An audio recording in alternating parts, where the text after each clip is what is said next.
নমস্কার, CNN24 এর আজকের সংবাদে আমি সুনিতা আপনাদের স্বাগত জানাচ্ছি। প্রথমেই দেখে নেব আজকের সংবাদ শিরোনাম। আগামী 2 ফেব্রুয়ারি CNN24 এর চতুর্থ বর্ষপূর্তি উপলক্ষে CNN24 এক্সিলেন্স অ্যাওয়ার্ডস 2024 অনুষ্ঠান।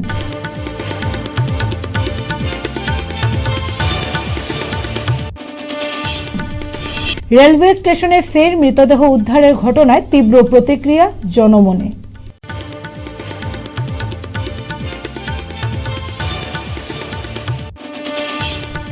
শিলচর রেল স্টেশনে পৌঁছার পর সংবর্ধনার জোয়ারে ভাসলেন শিলচরের প্রাক্তন বিধায়ক দিলীপ পাল।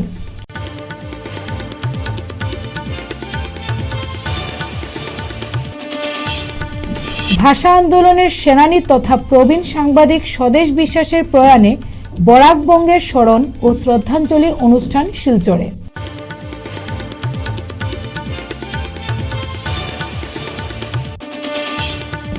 এবারে সংবাদ বিস্তারিত। চতুর্থ বর্ষপূর্তি উদযাপন করতে যাচ্ছে শিলচরের বেসরকারি TV channel Cachar news network CNN24।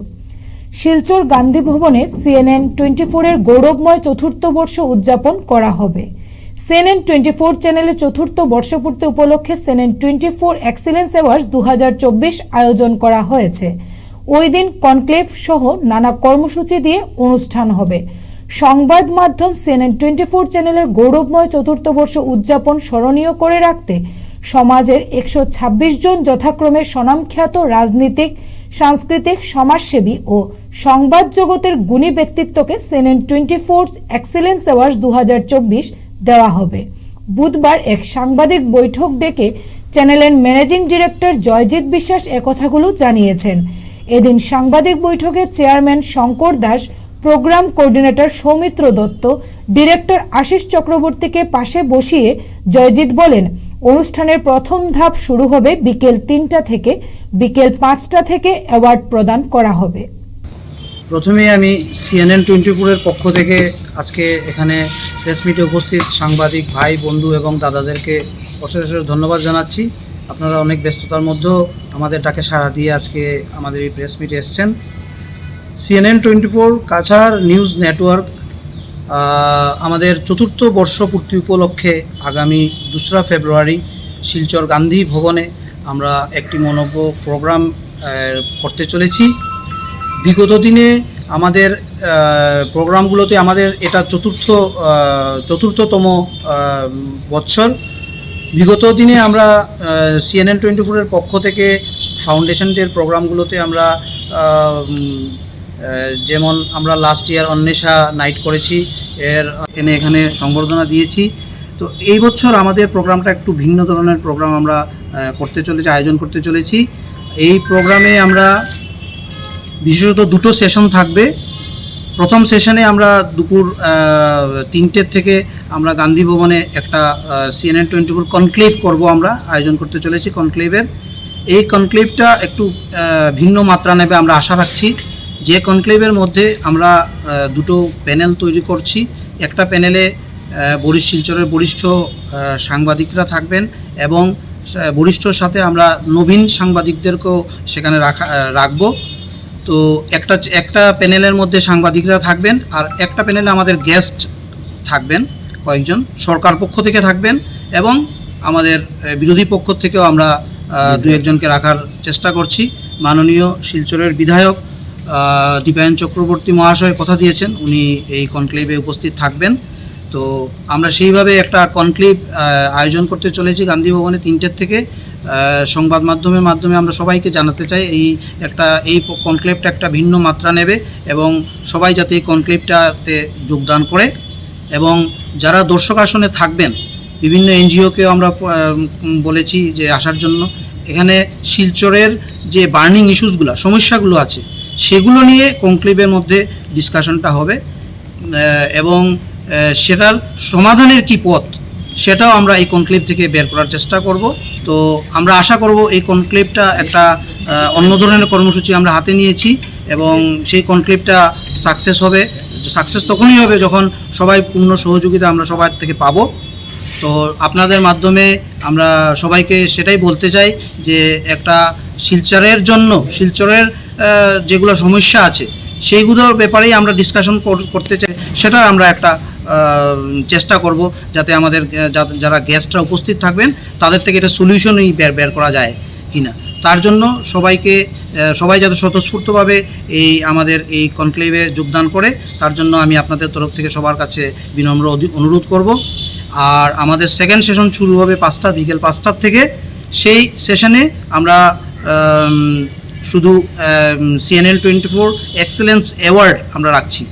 এটার মধ্যে কোনো অন্য কিছু প্রোগ্রাম থাকবে না, শুধু আমরা বিশিষ্ট ব্যক্তিবর্গকে আমরা সম্মান জানাবো আমাদের CNL 24-এর পক্ষ থেকে। এবং সেই কয়েকটা ক্যাটাগরি আমরা আলাদা আলাদাভাবে করেছি। তার মধ্যে বিশেষভাবে থাকবে আমাদের একটা ক্যাটাগরি, সেটা হলো life time achievement award 2024 CNL 24-এর পক্ষ থেকে। সেখানে আমরা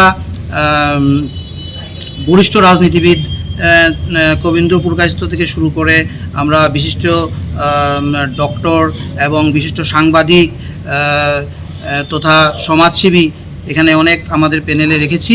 আমরা মোট 9 জনকে আমরা লাইফ টাইম অ্যাচিভমেন্ট অ্যাওয়ার্ডে ভূষিত করব সেই দিন। এবং থাকছে আমাদের মিডিয়া ভাইদের। এই ডেমোক্রেসির মধ্যে আপনারা সবাই জানেন যে মিডিয়া একটা চতুর্থ স্তম্ভ। তাই ওদের কাজ যে দিনরাত অক্লান্ত পরিশ্রমে করে ওরা যে সাংবাদিক ভাই বোনরা যারা কাজ করে যাচ্ছেন তাদেরকে তাদের প্রাপ্য সম্মানটুকু আমরা দেওয়ার চেষ্টা করব। তাই সাংবাদিকদের জন্যও থাকবে ফেলিসিটেশন প্রোগ্রাম। এবং বিভিন্ন এনজিওসগুলার আমরা বিগত দিনে দেখেছি যে আমাদের যে ভয়াবহ বন্যা হয়েছিল, সেই বন্যার সঙ্গে লড়তে গেলে সরকার পক্ষ থেকে যেটা আমাদেরকে সাহায্য করা হয়েছিল সেটা যথেষ্ট ছিল না। তো সেটার থেকেও আমরা তখন পরিলক্ষিত করেছি যে বিভিন্ন এনজিওসগুলো, শুধু শিলচর নয়, বরাক উপত্যকার বিভিন্ন এনজিওসগুলো, করিমগঞ্জ থেকে, হাইলাকান্দি থেকে, লক্ষ্মীপুর থেকে সবাই এনজিওসগুলো এসে শিলচরকে ভলান্টারি সার্ভিস দিয়েছে। তো ওনাদেরকেও আমরা এই প্রোগ্রামে সম্মানিত করতে চাই। তো ওনাদেরকেও আমরা যতটুকু পারি, যতজনের সঙ্গে আমাদের যোগাযোগ হয়েছে, সবার সঙ্গে আমরা যোগাযোগ করতে পারি নাই সময়ের অভাবে, আমরা যতজনের সঙ্গে যোগাযোগ করেছি ওদেরকে আমরা ইনভাইট করেছি আমাদের প্রোগ্রামে আসার জন্য। আমরা ওদের জন্য একটা ফেলিসিটেশন প্রোগ্রাম আলাদা করে রেখেছি এবং সাংবাদিক ভাই বোনদের জন্য আমরা আলাদা করে রেখেছি। এবং এছাড়াও শিলচরের বরাক উপত্যকার, করিমগঞ্জ, হাইলাকান্দি, শিলচর, এই বরাক উপত্যকার 3টা ডিস্ট্রিক্ট থেকে আমরা কিছু ভলান্টারি সার্ভিস দিয়ে যাচ্ছেন হিউম্যানিটেরিয়ান গ্রাউন্ডে। আমরা ওনাদেরকেও আলাদা আলাদা করে আমরা ক্যাটাগরি আমরা বের করেছি। বিভিন্ন ক্যাটাগরিতে আমরা এইভাবে 30 জনেরও অধিক বিশিষ্ট সম্মানিত করতে চাই। শিলচর রেলওয়ে স্টেশন সংলগ্ন এলাকায় বুধবার ফের এক ব্যক্তির মৃতদেহ উদ্ধারের ঘটনায় জনমনে বিভিন্ন প্রশ্ন উত্থাপন হচ্ছে। শিলচর স্টেশনে 2টি নিরাপত্তা এজেন্সি থাকা সত্ত্বেও এলাকায় 2 দিন পরপর এভাবে মৃতদেহ উদ্ধার হওয়ায় স্টেশনের সুরক্ষা ব্যবস্থার উপর প্রশ্ন দানা বাঁধতে শুরু করেছে। মৃতদেহ প্রত্যক্ষ করে স্থানীয়রা তারাপুর থানায় খবর দিলে আইসি রাজু রঞ্জন দে দলবল নিয়ে ঘটনাস্থলে উপস্থিত হয়ে মৃতদেহ উদ্ধার করে ময়নাতদন্তের জন্য শিলচর চিকিৎসা মহাবিদ্যালয় হাসপাতালে প্রেরণ করেন। এদিকে মৃত ব্যক্তির রংপুর করাতি গ্রামের ভৈরব দাস বলে জানা গেছে। সংবাদ মাধ্যমের প্রতিনিধিদের সঙ্গে কথা বলতে গিয়ে মৃতের স্ত্রী জানান, ভৈরব দাস বিগত 4-5 দিন থেকে ঘরে ছিলেন না।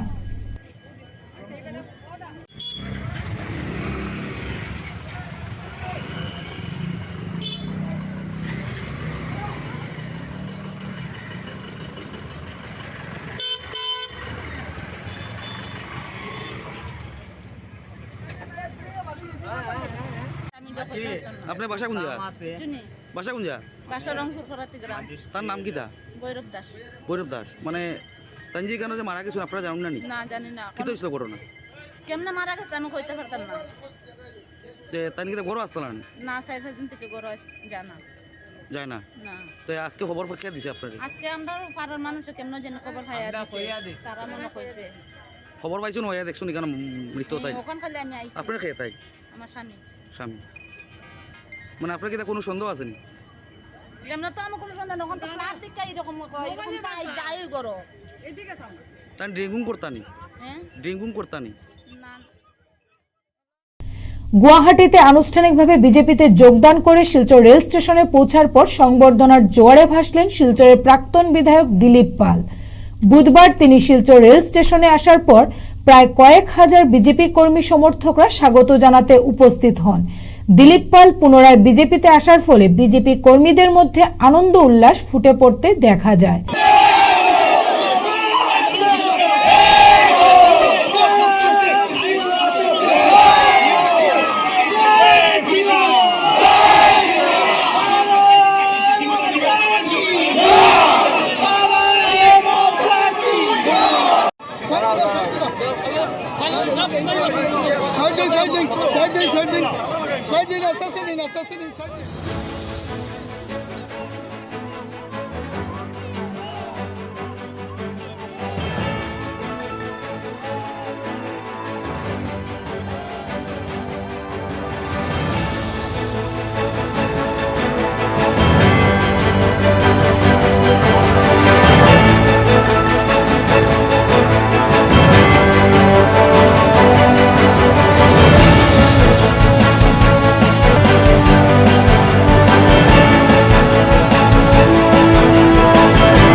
आज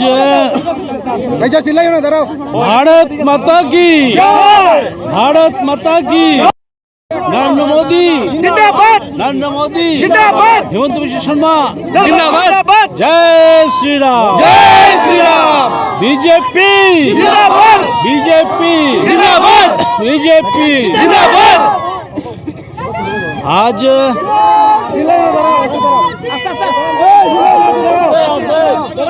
সত্যি আমি আপ্লুত। আমার দেখতে পাচ্ছেন আপনারা এই বাঁধনহারা উচ্ছ্বাস আমার সহকর্মী সহযোদ্ধা এবং আমার প্রিয় বন্ধুদের যে উচ্ছ্বাস উৎসাহ, তাদের ভালো লাগাই আমার ভালো লাগা, তাদের আনন্দে আমার আনন্দ। আজ ফিরে এলাম নিজের ঘরে। আমার সহকর্মী বন্ধুদের যে ইচ্ছা, যে আগ্রহ, তাদের সেই ইচ্ছাকে সম্মান জানিয়ে, তাদের ভালোবাসাকে সম্মান জানিয়ে এবং সর্বোপরি আমার আসাম রাজ্যিক বিজেপির শীর্ষস্থানীয় নেতাদের আগ্রহ এবং নির্দেশে আমি আবার ঘরে ফিরে এলাম।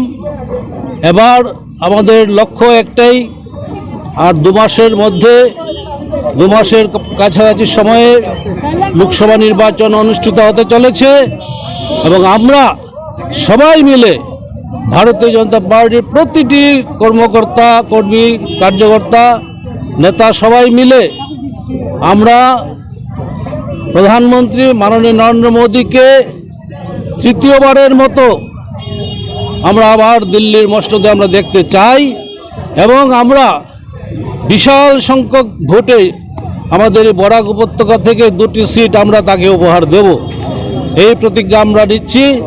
এবং আমরা সবাই মিলে, সবাই দলের ছোট বড় প্রতিটি কর্মকর্তা মিলে, সবাই মিলে আমরা দলকে শক্তিশালী করার লক্ষ্যে দলের নিয়ম নীতি মেনে আমরা সবাই কাজে ঝাঁপিয়ে পড়ব। আমাদের এখানে কোনো ধরনের কোনো কম্প্রোমাইজ নেই। আমাদের লক্ষ্য একটাই, মোদিজিকে আবার প্রধানমন্ত্রী বানানো, প্রধানমন্ত্রী হিসেবে আমরা দেখতে চাই, আর রেকর্ড সংখ্যক ভোটে আমরা জিততে চাই। এবং এবার আমরা জানি যে বিরোধী অপশক্তিরা মহাজোট বন্ধন তৈরি করেছে, কিন্তু আমরা বিশ্বাস করি ভারতীয় জনতা পার্টির প্রায় 20 কোটি কার্যকর্তা, কর্মী, সদস্য সবাই মিলে আমরা এই বিরোধীদের সমস্ত পরিকল্পনাকে বানচাল করে তারা ভারতবর্ষকে পিছিয়ে দিতে চায়। নরেন্দ্র মোদীজির নেতৃত্বে ভারতবর্ষ বিশ্বের দরবারে পৌঁছে গেছে, দুর্দান্ত গতিতে উন্নয়নের ঘোড়া চলছে, সেটাকে তারা স্তব্ধ করে দিতে চায়। কিন্তু আমরা তাদেরকে স্তব্ধ করব, অপশক্তিকে স্তব্ধ করব। এবং আমি আজকে বলছি এখানে দাঁড়িয়ে, আগামী নির্বাচনে সমস্ত বিরোধী শক্তি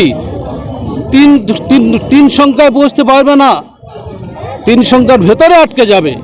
এবং ভারতীয় জনতা পার্টি এনডিএ 450-এর উপর সিট পেয়ে আবার ক্ষমতায় আসছে। এটা ভারত মাতা কি, ভারত মাতা কি, ভারত মাতা কি। আপুনি এদিন যোগদান কৰিছিলে, এতিয়া কংগ্ৰেছৰ বিভিন্ন ডাঙৰ নেতৃবিলাক যোগদান কৰিছিলে, কি ক'ব? হ্যাঁ, আহিব আৰু আহিব। আগামী 5 তাৰিখ আমাৰ ভৱেশ কলিতা ডাঙৰীয়া কৈছে আগামী 5 তাৰিখ আৰু বহুত মানুহ আহিব, ৰাজনৈতিক বহু মানুহ আহিব। কাৰণ ৰাইজে এতিয়া বুজি পাইছে যে বিজেপি একমাত্ৰ দল, নৰেন্দ্ৰ মোদী একমাত্ৰ নেতা ভাৰতবৰ্ষত। তেখেতৰ নেতৃত্বে ভাৰতবৰ্ষ আগেও মানে আমাৰ বিশ্বৰ শ্ৰেষ্ঠ শক্তি হ'ব। আপুনি শিলচৰ বিজেপিত যোগদান কৰাৰ পিছত শিলচৰ বিজেপি যি আছে এই বিজেপিৰ মাজত আপোনাৰ একতা হ'ব নে আকৌ দলটো দল আৰু শক্তিশালী হ'ব? আমি সকলো মিলি কাম কৰিম, ইয়াত কোনো ধৰণৰ ভেদভাৱ নেই হ'ব। কোনো পাষ্ট ইজ পাষ্ট। আগতে অতীতে কি হৈছিল সেইটো আমি পাহৰি গৈ আমি নতুন শক্তি লৈ আমি আগুৱাই যাম। আপোনাক বৰ্তমানৰ যে বিধায়ক বা সাংসদ আছে তেখেতৰ এটা লবি এটা আছে, কোনো লবি নাই, আপোনালোকৰ কিমান দূৰ? কোনো লবি নাই, একটাই lobby, Narendra Modi lobby, BJP lobby.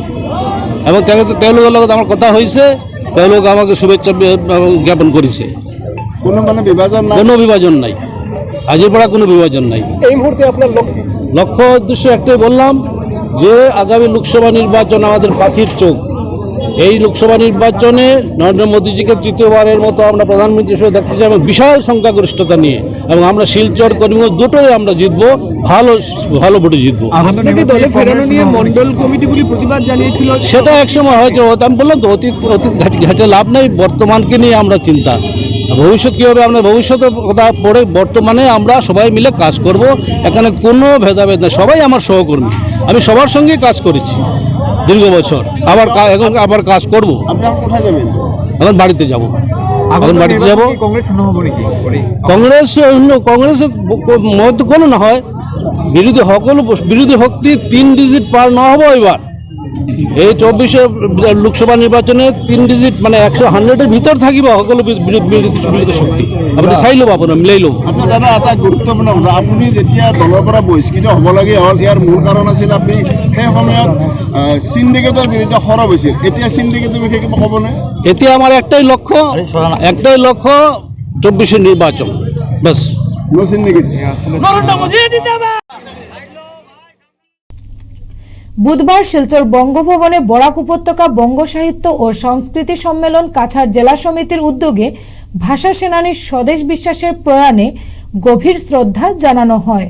প্রথমে প্রয়াত স্বদেশ বিশ্বাসের ফটোতে পুষ্পাঞ্জলি অর্পণ করেন সমিতির সদস্যরা। এদিনের শ্রদ্ধাঞ্জলি অনুষ্ঠানে উপস্থিত ছিলেন তৈমুর রাজা চৌধুরী, দুলাল মিত্র, সায়ন বিশ্বাস সহ বিশিষ্টজনেরা। একদিন আমি সোনারগাছা কার্যালয়ে ছিলাম এবং গুঙ্গুর অঞ্চলে পশুপালন ও পশু চিকিৎসা বিভাগের একটি অনুষ্ঠান ছিল। সেখানে আমার যাওয়ার কথা ছিল। তখন রণবীর রায় আমাকে বলেছিলেন যে তুমি যাওয়ার সময় আমার একজন সাংবাদিক নিয়ে যাও। আমি নাম বলছি না, এখন বেশ বয়স হয়ে গেছে সাংবাদিকের, সংবাদ জগতে রয়েছেন তিনি। তো আমার সঙ্গে কোর্ট থেকে উঠেছেন গাড়িতে শ্রী প্রয়াত পরিতোষ পাল চৌধুরী মহাশয়। তো সেই সাংবাদিক যখন গাড়িতে উঠলেন সোনারগাছার দপ্তর থেকে, কিছুক্ষণ যাওয়ার পর আমি জিজ্ঞেস করলাম তাকে ওনাকে চিনো কিনা। ও আমাকে চিনত, কারণ সোনারগাছায় যেতাম মাঝে মধ্যে। বললেন আমি চিনি না। এখানে আসার পর সায়ন এবং যেহেতু পরিবারের প্রধান সে এখন এই মুহূর্তে, তার মা রয়েছে, তবু কিছু হলে আমরা তাকেই বলবো। তো সেই ক্ষেত্রে সায়ন হয়তো তার বাবাকে খুব কাছে থেকে দেখেছে, আরো বেশি করে বলতে পারবে। তো অনেক ইতিহাস রয়েছে তাকে নিয়ে। আজকে আমরা অনেকেই বলি, আমি কারো নাম উল্লেখ করবো না, যে আজকে কেবল টিভি, সেই কেবল টিভি নিয়ে অনেকেই বলি যে কেউ বলে আমরা আরম্ভ করেছি, কেউ বলে ওরা আরম্ভ করেছে, কিন্তু প্রথম আরম্ভ করেছিলেন। আসন্ন লোকসভা নির্বাচনে নগাঁও লোকসভা কেন্দ্রে জিতবেন বিজেপি প্রার্থী। বিজেপি নেতা জিতু গোস্বামী এই মন্তব্য করেছেন। সাংবাদিকদের মুখোমুখি হয়ে তিনি বলেন, কংগ্রেস বা এআইইউডিএফ প্রার্থী কোনো অবস্থাতেই নগাঁও থেকে জিততে পারবেন না। আপনি যদি পুরুষ হন, কাজিরাঙ্গা লোকসভা কেন্দ্র থেকে প্রতিদ্বন্দ্বিতা করুন। কংগ্রেস সাংসদ গৌরব গগৈকে এই হুমকি দিয়েছে বিজেপি নেতা জিতু গোস্বামী। আমিনুল ইছলাম ডাঙৰীয়াই এইটো পাহৰি গৈছে তেখেত কোনখন অসমত আছে। অসমত বৰ্তমানৰ যিটো পৰিস্থিতি, ভাৰতবৰ্ষত যিটো বৰ্তমানৰ পৰিস্থিতি, নৰেন্দ্ৰ মোদী ডাঙৰীয়াৰ নেতৃত্বত, অসমত মুখ্যমন্ত্ৰী হিমন্ত বিশ্ব শৰ্মা ডাঙৰ নেতৃত্বত যিটো পৰিস্থিতি আছে, সেই পৰিস্থিতিটোত আমি 14খন আসনৰ ভিতৰত 12খন পোৱাটো নিশ্চিত। মোৰ মতে 13 নম্বৰখন আসনটো পালেও একো আচৰিত হ'বলগীয়া নহয়। আৰু অসমত কোনো ক্ষেত্ৰত, নগাঁও জিলাত আমি কোনো ক্ষেত্ৰতে মিয়া MP ইয়াত হ'বলৈ নিদিওঁ। আৰু তেওঁলোকে পাহৰি গৈছে, কংগ্ৰেছ আৰু AIDF একেলগ হৈ যুঁজ কৰিলেও এবাৰ ইয়াৰ পৰা মিয়া MP নিজিকে, এইটো আপুনি নিশ্চিত হৈ থাকক। অসমৰ মুছলমান সম্প্ৰদায়ৰ ৰাইজে, স্পেচিয়েলি নগাঁও ৰাইজে, মধ্য অসমত মই বহুদিনৰ পৰা আজি ৰাজনীতিত আছোঁ, মই ৰাইজৰ লগত প্ৰায় কথা পাতি থাকোঁ। এইবাৰ মাইনৰিটি মানুহে কোনো ক্ষেত্ৰতে তেওঁলোকৰ ছিটটো বিফলে যোৱাটো নিবিচাৰে। কাৰণ অসমত মাইনৰিটি মানুহে এটা কথা গম পাইছে যে অসমত ভাৰতীয় জনতা পাৰ্টীৰ নেতৃত্ব আৰু 25 বছৰলৈ চৰকাৰ থাকিব। তেওঁলোকৰ ভোটটো এবাৰ অথলে যাব নিদিয়ে। যিমানেই ট্ৰাই কৰক, আমিনুল ইছলাম ডাঙৰীয়াই হওক, কংগ্ৰেছেই হওক, যিমান ট্ৰাই কৰি থাকক, কিন্তু নগাঁৱত এইবাৰ নগাঁও ছিটটো ভাৰতীয় জনতা পাৰ্টীৰ পক্ষত যাব। আৰু কোনোদিনে ইয়াৰ পৰা কোনো ক্ষেত্ৰতে আমি ইয়াৰ পৰা কোনো মিয়া MP হ'বলৈ নিদিওঁ। আমি আশা কৰিছোঁ যে যদি সঁচা অৰ্থত গৌৰৱ গগৈ ডাঙৰীয়া যদি তেখেত পুৰুষ হয়, তেখেতে যদি ভাবে যে ৰাজনীতি তেখেতে কৰিছে, তেখেতে কলিয়াবৰ পাৰ্লিয়ামেণ্টাৰী ছিটৰ পৰা, যি কাজিৰঙা পাৰ্লিয়ামেণ্টাৰী ছিটৰ পৰা ইলেকশ্যন খেলি দেখুৱাওক, তেতিয়াহে ক'ম যে তেওঁ ৰাইজৰ লগত আছিলে। তেওঁ জিকা অৰ্থত ৰাজনীতি খেলিব যায় নে তেওঁ সঁচা অৰ্থত ৰাইজক সেৱা কৰিব যায়, সেইটোহে গম পাব লাগিব। কাৰণ কাজিৰঙা সমষ্টিৰ পৰা তেওঁ এবাৰ ইলেকশ্যন খেলক, এবাৰ তেওঁক 3 লাখৰ ওপৰত ভোটৰ ব্যৱধানত এবাৰ আমি ইয়াৰ পৰা হৰুৱাম, এইটো নিশ্চিত। আৰু তেওঁ যদি নগাঁও সমষ্টিটো ইলেকশ্যন খেলিব আহে, তেওঁ যে এবাৰ হাৰিব, আপোনালোকে নিশ্চিত। বিজনীতে আম আদমি পার্টির সাংবাদিক সম্মেলন করে প্রার্থী ঘোষণা করলো আম আদমি পার্টি। কোকরাঝাড় লোকসভার প্রার্থী ঘোষণা করলো আম আদমি পার্টি। কোকরাঝাড়ে 2024 সালের লোকসভা নির্বাচনের জন্য তাদের প্রার্থী ঘোষণা করেছে। বুধবার বিজনী সাংবাদিক ফোরামে এক সাংবাদিক সম্মেলনে ডেকে একথা জানানো হয়। তো আজি আমার এই সংবাদমেলৰ মূল উদ্দেশ্য হল যে আপোনালোকে সকলোৱে অৱগত হৈছে যে আমাৰ রানিং বছর 2024, এই 2024 আমার এই বিহুর আগতে অসমত বা গোটেই ভাৰতবৰ্ষত লোকসভা নিৰ্বাচন অনুষ্ঠিত হ'বলৈ গৈ আছে। আৰু এই লোকসভা নিৰ্বাচনৰ বাবে আমাৰ কোকৰাঝাৰ লোকসভা সমষ্টিৰ বাবে আমি যোৱাকালি গুৱাহাটীত গৈছিলোঁ। আমাৰ কোকৰাঝাৰ লোকসভা সমষ্টিৰ অন্তৰ্গত 3খন জিলা, চিৰাং, কোকৰাঝাৰ আৰু বাক্সা, আৰু 3খন জিলাৰ পৰাই আমি এটা প্ৰতিনিধি দল যোৱাকালি গুৱাহাটী আমাৰ ৰাজ্যিক সভাপতি মাননীয় সভাপতি মহোদয়ৰ লগতে গোটেই ৰাজ্য কমিটি সম্পাদক মণ্ডলীৰ লগত আমি আলোচনা কৰিছোঁ যে আমি আগন্তুক এই 2024 লোকসভাত কোকৰাঝাৰত আমি আম আদমি পাৰ্টিৰ প্ৰাৰ্থী প্ৰক্ষেপ কৰিব লাগে। আৰু এই আলোচনাৰ ভিত্তিতে আমাৰ ৰাজ্যিক সমিতিয়ে আমাক অনুমোদন দিছে যে হয় আপোনালোকে কোকৰাঝাৰত লোকসভাৰ প্ৰাৰ্থী আম আদমি পাৰ্টিৰ পৰা দিব পাৰিব। এই গতিকে আমাৰ এজন মনোনীত প্ৰাৰ্থী আছে, মাননীয় অজয় কুমাৰ নাৰ্জাৰী, তেখেতকে আমি আগন্তুক 2024 লোকসভাৰ কাৰণে আমাৰ দলৰ ফালৰ পৰা আমি কোকৰাঝাৰ লোকসভা সমষ্টিত প্ৰক্ষেপ কৰিম। এইখিনি আছিল আজি আমাৰ সংবাদমেলৰ মূল উদ্দেশ্য। যে আপোনালোকৰ আগত আৰু এটা বিষয় মই অৱগত কৰিবলৈ ওলাইছোঁ যে এই যে টেট উত্তীৰ্ণ যিবিলাক শিক্ষক আছে, এই টেট উত্তীৰ্ণ শিক্ষকসকলক অতি সোনকালে নিয়োগ কৰিব লাগে। আৰু যে টেট শিক্ষকসকলৰ যি দৰমহা আৰু সিহঁতৰ চাকৰি নিয়মীয়াকৰণ কৰিব লাগে, এইটো লৈ আমি বাৰ বাৰ চৰকাৰক অৱগত কৰিবলৈ চেষ্টা কৰিছোঁ, কিন্তু চৰকাৰে তাক লৈ কেতিয়াও সন্মতি দিয়া নাই বা গুৰুত্ব দিয়া নাই। গতিকে আমি আকৌ অনুৰোধ কৰিছোঁ যাতে যিমান টেট শিক্ষক আছে সিহঁতৰ চাকৰি নিয়মীয়াকৰণ কৰিব লাগে, আৰু লগতে যিবিলাক টেট শিক্ষকে এতিয়ালৈকে চাকৰিৰ পৰা বঞ্চিত হৈ আছে সিহঁতক অতি সোনকালে নিয়োগ প্ৰদান কৰিব লাগে। আজি আপোনালোকে সকলোৱে অৱগত যে আমাৰ অসমৰ গোটেই স্কুলবোৰতে শিক্ষকৰ নাটনি হৈ আছে, আর শিক্ষকৰ নাটনি হৈ থকাৰ কাৰণে আজি আমাৰ ল'ৰা ছোৱালীবিলাকে শিক্ষাৰ পৰা বঞ্চিত হৈছে। আজি যিকোনো স্কুলত যাব, কোনোবা স্কুলত মানে গণিতৰ শিক্ষক নাই, কোনোবা স্কুলত ইংলিছৰ শিক্ষক নাই, কোনোবা স্কুলত মানে বিজ্ঞানৰ শিক্ষক নাই, তেনেকুৱা এটা পৰিৱেশ গোটেই অসমত হৈ আছে। তো এই পৰিৱেশটো যাতে নহয় তাৰ বাবে আমি চৰকাৰক অনুৰোধ কৰিছোঁ যে যিমান টেট শিক্ষকবিলাক আছে সিহঁতক অতি সোনকালে নিয়োগ কৰিব লাগে। ফিরছি একটি বিরতির পর, সঙ্গে থাকুন। 100 প্লেসমেন্ট সহায়তা, শিল্প অভিজ্ঞতা এবং আরও অনেক কিছু পাওয়ার সুযোগ নিন। International Institute of Cosmetology and অ্যাস্থেটিক্সে যোগ দিন এবং শিলচর বসকোটেক, বাজান্তিপুর, পণ্ডিতে কসমেটোলজিতে আপনার স্বপ্ন এবং ক্যারিয়ারের মধ্যে ব্যবধান পূরণ করুন। ফিরে এলাম বিরতির পর। বুধবার পঞ্চদশ অর্থ কমিশনের দ্বিতীয় কিস্তির 3,25,850 টাকা ব্যয়ে নির্মিত ডলুগ্রাম গ্রাম পঞ্চায়েত ভবনের আনুষ্ঠানিক দ্বারোদ্ঘাটন করলেন উধারবন্দের বিধায়ক মিহিরকান্তি সোম।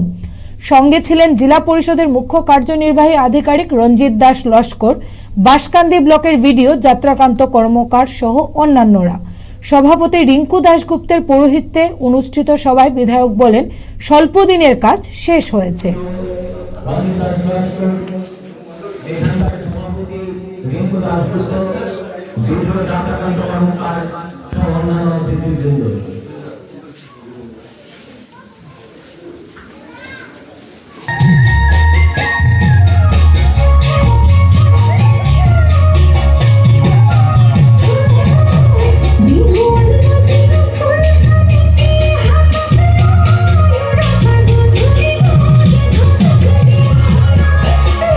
সবাইকে আমি সর্বপ্রথম আজকে অনুষ্ঠানে ওয়েলকাম জানাচ্ছি এবং ধন্যবাদ জানাচ্ছি। সবাই নিজের সময় অল্প নষ্ট করে হলো এখানে আছেন।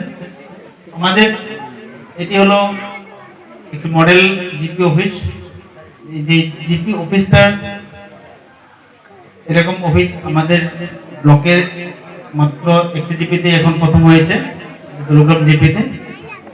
আর এটা আমি ভাবি দলগ্রামবাসী,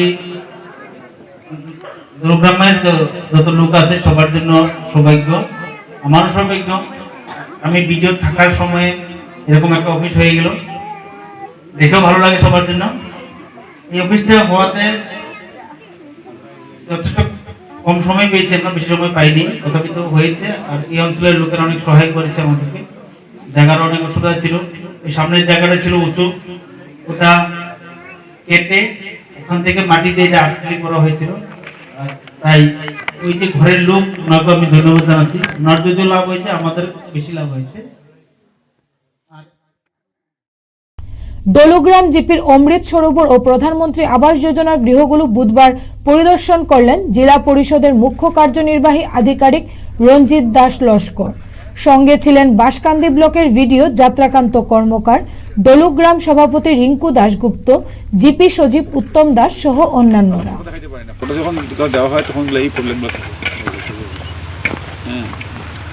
আমরা দেখুন কি হয়েছে, পিএমআই ঘর, অনেক ঘর আছে, আমরা ভালো কাজ হয়েছে। যখন আমরা কমলাকান্ত কোথা? কমলাকান্ত কি পাইছে না কিস্তি? ওই আমার ঘরের তো কিস্তি পাই গেছে পুরা, এটারও পাই গেছে। পাইছে নি? ইলেকট্রিকের লেগে তারা অনলাইনে অ্যাপ্লাই করতে লাগবে, সেই দিকে জলেরটা তো কতদিন থাকি বসে, বাকি রাত থাকি জল লাগে।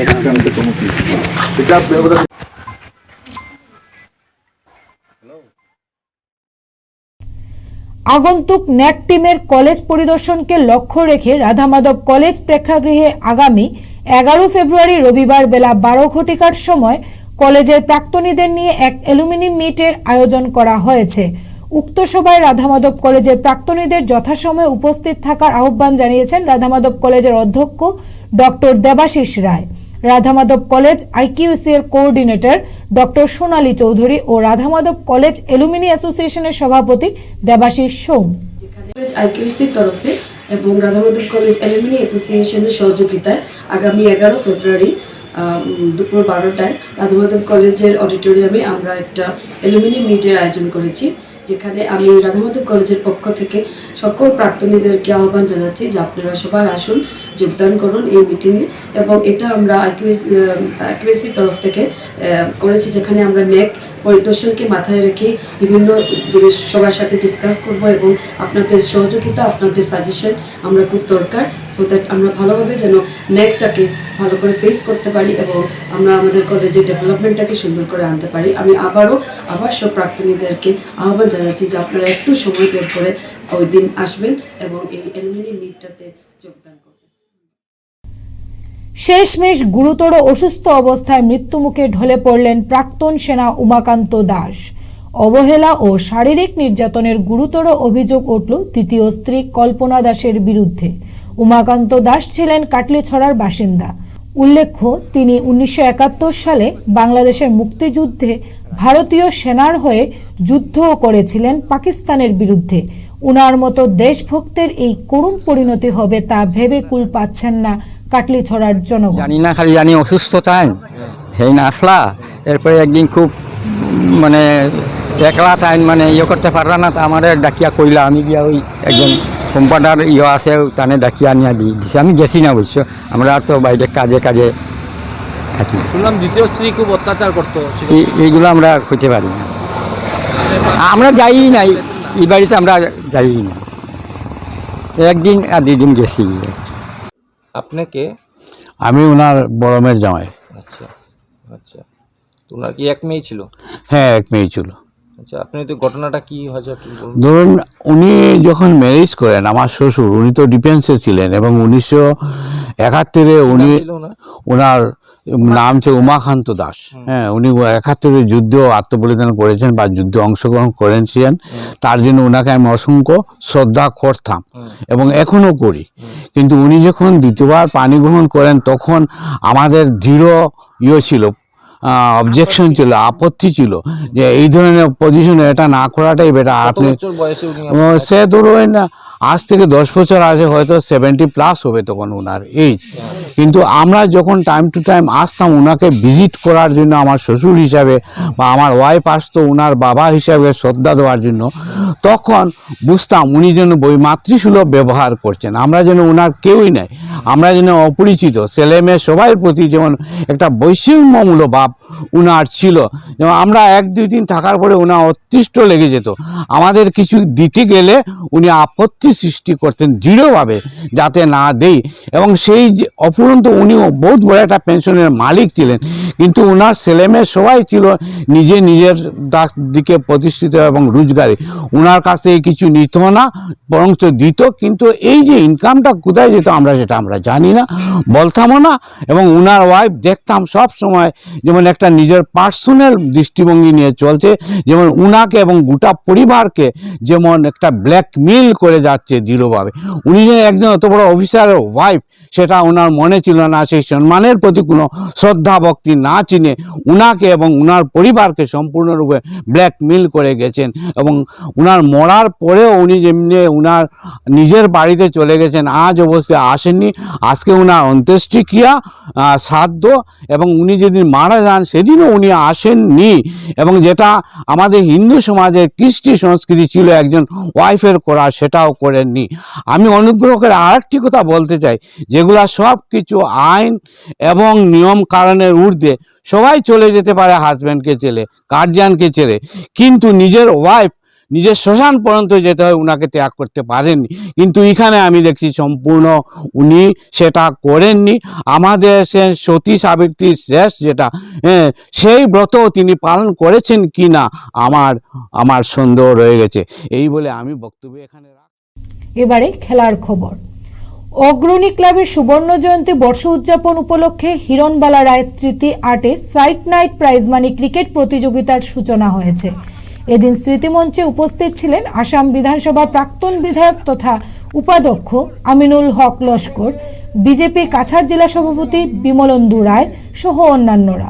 অগ্রণী ক্লাবের সুবর্ণ জয়ন্তী উদযাপন কমিটির আহ্বায়ক তথা অনুষ্ঠানটির পরিচালনায় থাকা অঙ্কু চৌধুরী বলেন, এই ক্রিকেট প্রতিযোগিতাটি সন্ধ্যা 6টা থেকে রাত্রি 10টা অবধি চলবে ও এতে প্রায় 32টি টিম অংশগ্রহণ করবেন এবং 12 দিন ব্যাপী চলবে। সুবর্ণ জয়ন্তী উপলক্ষে আমার মার স্মৃতির উদ্দেশ্যে আজকে এটা 8 ক্রিকেট টুর্নামেন্টের শুভ উদ্বোধন হলো। আশা করি এতদ অঞ্চলের যারা ক্রিকেট প্রেমী আছে তারা ক্রিকেট খেলা দেখবে, আর যারা প্লেয়ার আছে তারাও একটু সময় এতে কাটাবে। তো খেলাটা ভালো জিনিস, খেলা খেললে পরে নিজের শরীরের স্বাস্থ্য ঠিক থাকে, মন ঠিক থাকে। তো এই জন্য আমি এই খেলা আরম্ভ করার জন্য আমি আমার ছেলেকেও বলেছিলাম, তো ওনারা সবাই অ্যারেঞ্জমেন্ট করেছে। আমি ধন্যবাদ জানাই অগ্রণী ক্লাবের সব কার্যকর্তাকে যে ওনারা আমাদের আবেদনে সাড়া দিয়ে এই টুর্নামেন্ট ওনারা আরম্ভ করতে যাচ্ছেন। আগামী দিনে যাতে আরও এখানে ভালো খেলা হয় সেই ব্যবস্থাটা আমি আমার তরফে দেখবো, সবাইকে বলবো।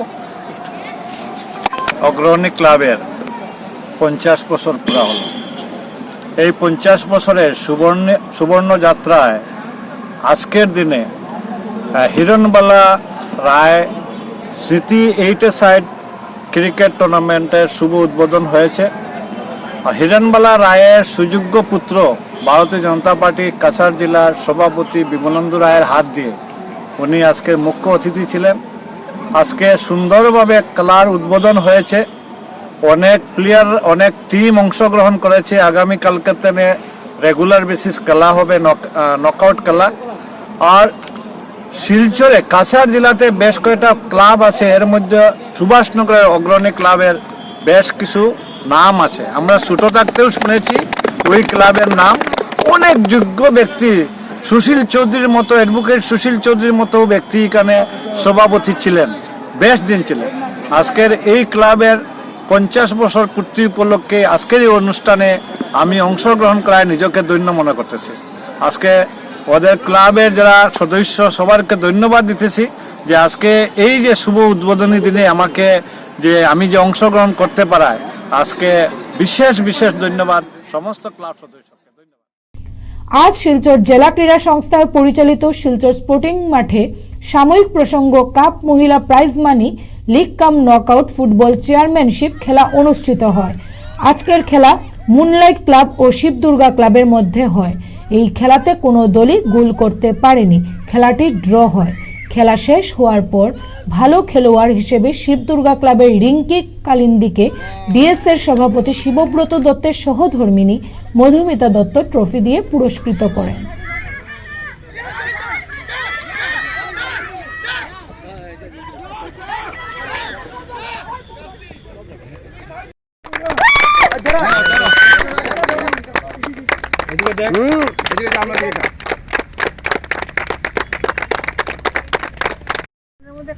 যত ফুর্তি নিয়ে যে খেলো যে কাজে তোমরা আরো ভালো করতে পারবে, এই স্পিরিটটা রাখিও তোমরা।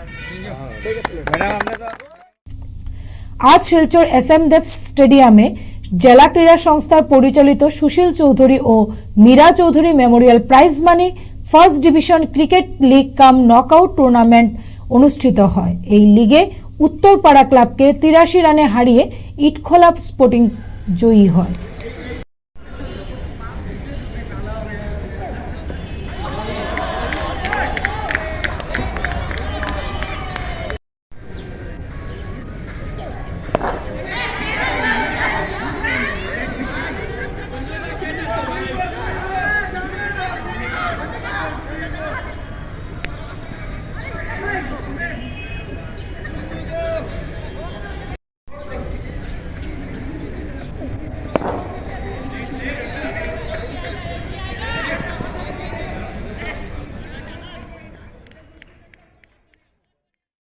আজকের মতো সংবাদ এই পর্যন্তই। নমস্কার।